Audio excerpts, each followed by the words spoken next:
Recently, I have watched a video of a woman, and she was basically talking about the women that her baby daddy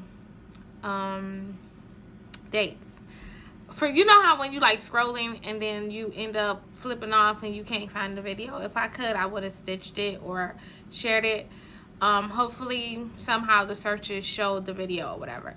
So she was talking about how, you know, the quality of women that her baby daddy dates, and basically they are good women, but because of who her baby daddy is, they don't last.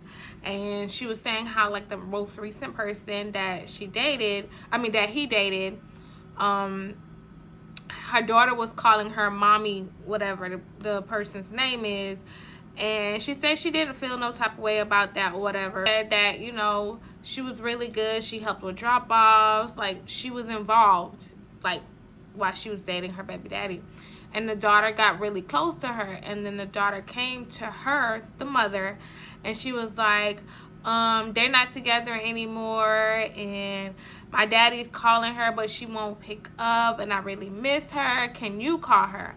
Now, she doesn't speak to the nature of the relationship that she has with the girl, but it did make me remember something about my childhood, because I was that little girl once. I think I told my story a little bit, but not much. So, when I was born, my mom and dad were not together. My dad actually had a girlfriend literally when I was born, and the story is that his girlfriend actually named me. My mom told me this story. And my dad died when I was 10, during the time that I did spend with my dad before he died, I had relationships with, I think, 2 of his girlfriends, but it was only one that I really remember and I had like a super close relationship with. So she wasn't the one that named me. She wasn't the one that was like right after I was born.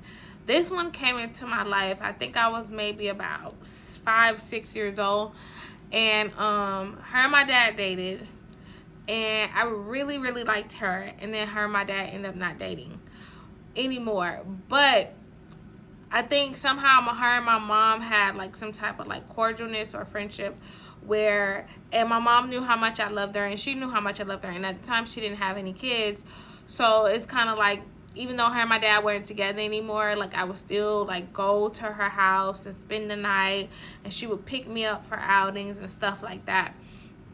And like in hindsight, I thought, I want to preface by saying this is not what women should do. I'm not saying that's what the woman in that video should do, and I'm not even saying I would be the woman to do something like that. I don't know. I'm also not the person that I've learned a long time ago to never say never. But in that particular moment, I guess because of the nature of the relationships with my mom and my dad, and with the women he was with, my mom would take me around there and I would spend time with her, and I had such a bond and such a closeness with her. But of course, you know, as you get older, and I guess maybe the reality of the situation set in, or maybe because she had her own child, it kind of, that bond that we had kind of like drifted apart. And I remember like and then it was even at one point where like she was my makeshift godmother. Like that's how she would be referred to, as like my godmother. But of course, as time went on, like I didn't go around as much, and there were other factors why I didn't go around as much. And I remember like she passed away from breast cancer. And I remember when she was really sick, and right before she passed away, like it hurt so much, because she wasn't my godmother, but she was like a very like pivotal person in my life. And I appreciate my mom for allowing me to have that like motherly figure, even though she wasn't my mother, even though my mom was a good mom to me. I just appreciate my mom for allowing me to have that. That's also why like I'm so intentional with emotional safety.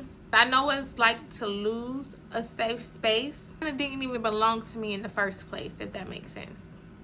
And like I always, you know, throw a little like astrology into it.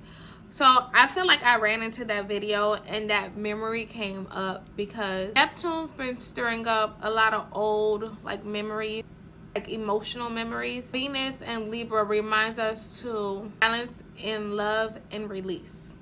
And with this current moon being in Leo, it reminds us to love, ownership, heart wisdom.